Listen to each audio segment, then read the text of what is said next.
So for our project, we studied Stoneonta Clothing Company. I'm Kiera. I'm Justin Dixit. I'm Marina. I'm Sam Plunkett. I'm Abby. So to start off, I'm going to tell you a little bit about the background of Stoneonta. Stoneonta is a store that's only in Oneonta, which is what makes it very unique. They started as just a website in 2017, and then they opened a real store in April of 2018 on 201 Main Street, which is a great location for them. And then recently this year, they moved to a bigger store, 153 Main Street. So they still are on Main Street, where they get a lot of customers, but now they have a bigger store, which is much easier to shop in. So why did they start this company? So the term Stoneonta has been thrown around for many years, and it was always said to new incoming students that were coming to Oneonta, and they almost felt like they were being judged because everyone was like, oh, they affiliated Oneonta with Stoneonta. So they wanted to create this brand, and the purpose was to have students in Oneonta feel unified by this iconic brand, so that everyone could feel comfortable wearing the clothing and hearing the name, and it wouldn't be so much as they were being judged. They sell mainly to college students because it's Stoneonta, so they're selling to SUNY Oneonta students, but they also do sell to alumni, and they sell to parents or grandparents as well. Their apparel in their store is hoodies, long sleeves, hats, sweatshirts, t-shirts, lighters, and they have much more. They do most of their advertising on Instagram, so that's mainly for students, and that's where they can see like the promotions and their ads and stuff. So culture in an organization is very important, and we thought that Stoneonta's culture was very unique. So culture has many different definitions, but it's basically a set of artifacts, values, and assumptions that come from interactions with many different people within an organization. So this is what an organization does rather than what it has. So this is what the people believe in, and basically like what their logo is or what their mission statement is, and it's what they do. So according to an article that we found, the effect of adaptive organizational culture on long-term survival, which was published in the Business and Psychology Journal, they say that culture is necessary. So why is culture needed? It's necessary to respond and identify appropriately to change. Many members might not be able to recognize or respond or adapt to environmental change, but culture can provide guidance to this. The study also shows that it doesn't just manage the change, it also helps manage threats. And this can be a predictor of the organization's survival, especially if the culture is adaptive. Because if the culture is adaptive, then they'll be able to deal with these conflicts or changes that come in within the environment. Okay, so in terms of the culture of Stoneonta, it is very unique. One of our interviewees, Maddie Cameron, who is a model for Stoneonta, says that the culture is unique because one guy started pretty much from nothing and then branched out and brought it from Bethpage here to Oneonta.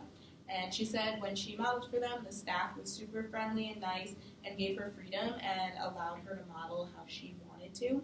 And from Maddie's perspective, she enjoyed the work environment as well as the culture. And then on the other hand, the creator and owner, Tyler Walsh, stated that their culture is very laid back. It was interesting that someone in a position of power so high up, in this case the owner, had a similar view as someone below him in the hierarchy within the company, which also says a lot about the organizations and how it's structured and what they value, which is employee satisfaction. So in terms of advertising, Stoneonta has a very unique approach as well. So artifacts, according to the textbook, are defined as tangible material representations of some aspect of the organization's culture. Furthermore, these authors state that culture can be manifested in a wide range of artifacts, which is really important to note. A key example of a tangible cultural artifact are the company's stickers that they give out with each purchase that's made. These stickers are modern and relevant and offer a way for people to connect. So, for example, they don't just have stickers with the handle for Twitter or their website on it. While they do give these out so that people know how to contact them and learn more about their products, they also have more unique stickers. So, For example, there's a sticker of Michelle and Barack Obama holding up a Stoneonta shirt, and Michelle Obama is holding up a heart shape with her hands. And that's important because these are two people that are well known, which kind of help people be able to connect with people who are higher up in society, and it's kind of funny. Along with that, social media is a huge part of Stoneonta's advertising method, specifically Instagram, where people can win giveaways and earn free merchandise simply by tagging people and following the Stoneonta Instagram account. This is another way for them to get their name out there and encourage people to buy their products. Also, Tyler Walsh was in a Stoneonta fraternity, so that was a good way for him to get his brand out and the word out about his company when it was just starting up. Instagram. Just go back and click on Instagram. All right, so as you can see, these are some of the posts that they post on the Instagram. They show the new merchandise that they're selling and the products. And on like one of the pictures, they'll have giveaways, and they also started the first 50 people to buy a product at their new store gets a free T-shirt with that.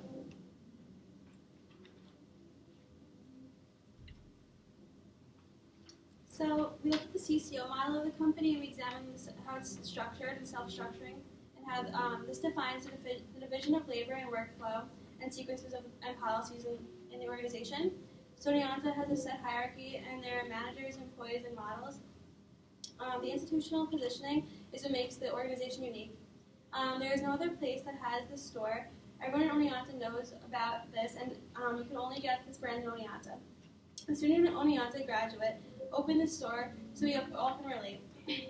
Membership negotiation is who's in and who's out. So people hear about it from word of mouth and when there is job openings. Activity coordination is how people work together and coordinate activity. They communicate through text message according to Tyler Walsh. Sometimes there is miscommunication. In the company, an example of this is the old manager printed $400 worth of shirts that were on the wrong side. Next slide. Okay. The human resource management philosophy explains how human beings are the organization's greatest resource or asset because human beings are the source of innovative and creative problem solving.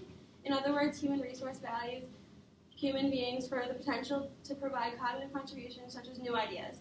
This is really important to Stoneonta company because employees are asked their opinions and are taken into consideration.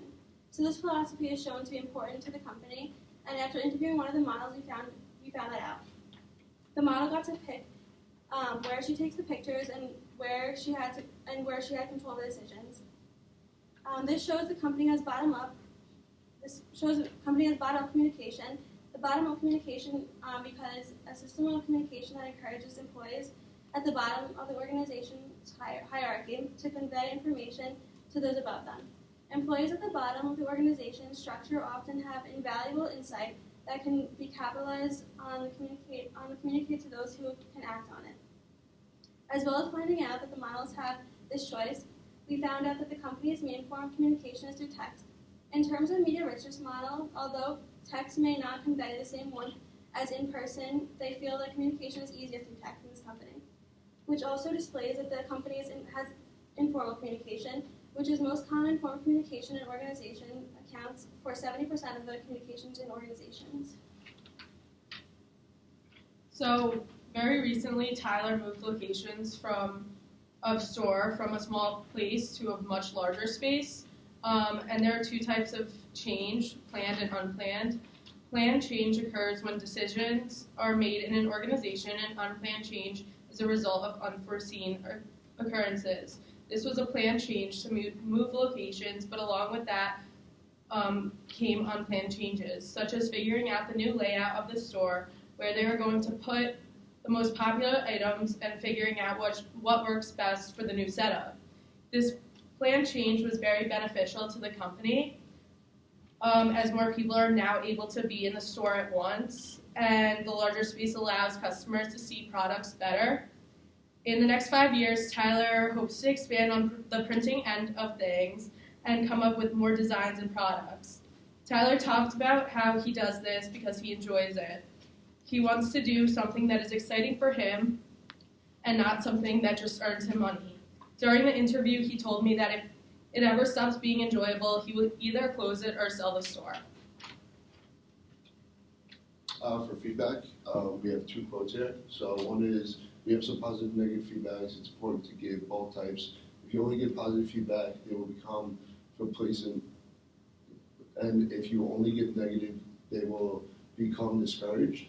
And then another one is, in the case of a negative feedback, the issue of time perspective is critical. Refusing to see that one is not doing well can cause much more pain in the long run than acknowledging the problems and fixing it. We felt like this related very well with Stoneonta because they do follow a lot of this, and their positive and negative feedback is what makes them such a good brand and what makes them grow as a company. So some of the positive feedback that we have is their advertising. Their advertising is absolutely incredible. Between Instagram and having a storefront on Main Street, they're able to attract all the college kids, all the kids that really care for the brand, and it shows where the whole brand that came from and how they always do the giveaways and stuff and everything else.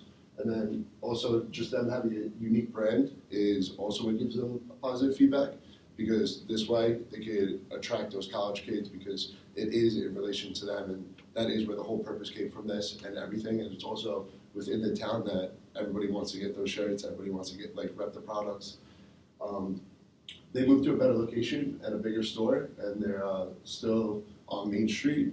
So by having that, they have the storefront, they have the access to everybody. Everybody sees the company, they can put things in the window to attract more customers, and with it being on Main Street, it's right dead in the center, and that will definitely bring in the most customers possible, because you can just be simply walking down the street where you're going to go get food, or you're going to go to a bar or something, and you end up seeing that, and that's what attracts them the most. And then for negative feedback, we have some of that too. The number one was to maybe give a little bit less freedom, and because of that, the freedom and stuff is what makes them not progress and not grow as a company. It sets them back because people sometimes go there, they work there, there's college students and stuff, so they feel like they have the most freedom, which they shouldn't. So that's one thing that they're trying to work on. And another thing is that text messaging is more ambiguous in terms of media richness. Model it as a lean richness causing more ambiguity, and also texting can be good for low ambiguity situations, but there needs to be other forms utilized as well. And the reasoning for this is because through texting, a lot of things can be miscommunicated, and you don't really know the severity of a text. So another thing that they could be working on, that they are trying to work on, is conducting more meetings or phone calls or things like that, where instead of just simply writing a text and having it be misunderstood or something, they're going further into it so that they can grow as a company and become more successful, and all their employees can work harder than what they are now.